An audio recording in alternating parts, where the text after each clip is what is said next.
Perek Arba Mises Bezdin Daf Nun Hey. Sponsored the Refuah Shlema for Daniel Tzvi Ben Yocheved.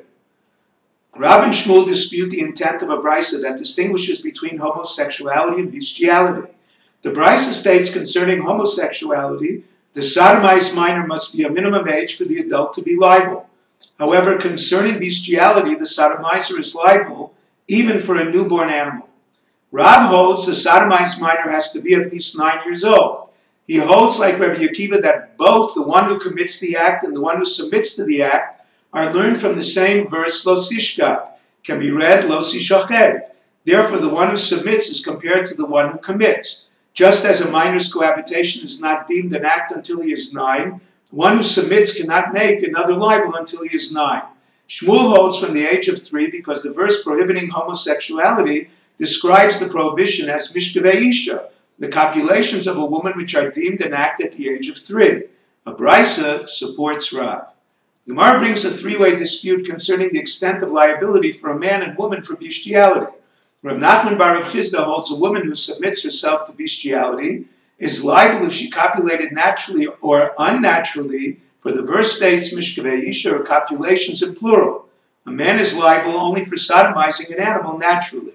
Rav Papa holds the opposite. A woman should be liable only for submitting in a natural manner where she experiences pleasure, whereas a man should be liable for sodomizing an animal even unnaturally, since an animal copulates to procreate, not for pleasure. A brisa states that both a man and a woman are liable for bestiality, copulating naturally or unnaturally. Gemara assumes one is liable for a homosexual act, even by committing only the initial stage of intercourse, ha'ara, but questions the law concerning bestiality. The Gemara learns it from the superfluous mention of ha'ara regarding his act. She is included in the general hekesh from Nida. To all the other illicit relationships, the prohibition for the initial stage of intercourse. Therefore, based on the hermeneutical rule, Tanei Ulinin Acher, apply it to another context, it is applied to bestiality. The Torah preferred this verse, even though an ant is an Isser Kares of bestiality, is Chayve Mises Bezdin, because the whole verse was written to expound. The Gemara questions the law for one who commits the initial stage of intercourse with himself. He inserts his aver mace, non-erected organ, in his orifice. The opinion who holds one liable for prohibited cohabitation performed without an erection, Rabbi Yishmael would require 2 sacrifices for an inadvertent act, since he learns the liability for the one who committed and submitted from 2 verses. Our Mishnah states 2 reasons the animal that participated in the act is killed. Number 1, it caused the human to sin. Number 2, its presence would degrade the executed sinner. The Gemara brings a dispute if both reasons are necessary to kill the animal. A Gentile is prohibited bestiality. However, since it was more common for them, there is no degradation. Rav Sheshes proves an Asherah, a tree worshipped by a Gentile, although not degrading to him, must be destroyed because it caused him to sin. The same is true for an animal. Abaye disagrees. Bestiality cannot be compared to idolatry. It is degrading even for a Gentile.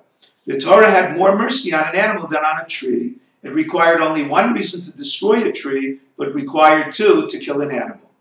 Rabbah holds the animal is killed for bestiality because in addition to causing one to sin, it also received pleasure it did not receive worship. The Gemara questions the law if there is degradation without a sin, such as where the Israel committed bestiality inadvertently. A proof. Rav Yosef attempts to prove it from a Mishnah in Nida that states if a 3-year-old girl commits bestiality, the animal is killed even though there is degradation but not a sin. She is not held accountable for her actions, a rejection. The Gemara holds since she sinned deliberately, it is considered a sinful act. Despite this, the Torah treats her leniently because she is a minor, not the animal. The same holds true for a 9-year-old boy who sodomized an animal. He is a sinner who is spared from punishment, not the animal.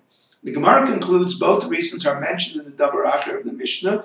Therefore, the first statement refers to a case where only 1 reason applies, sufficient to kill the animal. However, it is not certain which case to know if degradation or causing one to sin is the lone factor.